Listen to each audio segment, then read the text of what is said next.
2024లో కూడా తప్పనిసరిగా దాన్ని ఆశీర్వదించండి. కూడా నేను ఏ తప్పు పని చేయను. నేను కూడా శాసనసభకి పోటీ చేసేది ఆఖరిసారి. భవిష్యత్తులో తెలుగుదేశం పార్టీకి వెంట ఉంటాను. అదే విధంగా పార్టీ ఏం చెప్తే అది నడుచుకుంటాను.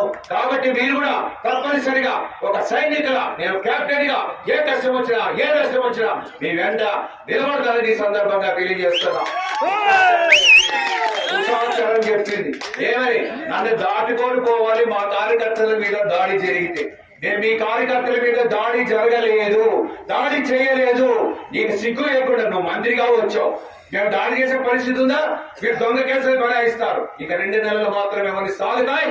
2 నెలల తర్వాత అదే తెలుగుదేశం పార్టీ నాయకులు కార్యకర్తలు విజృంభిస్తారు. ఆ విధంగానే భూమిక మీద తప్పనిసరిగా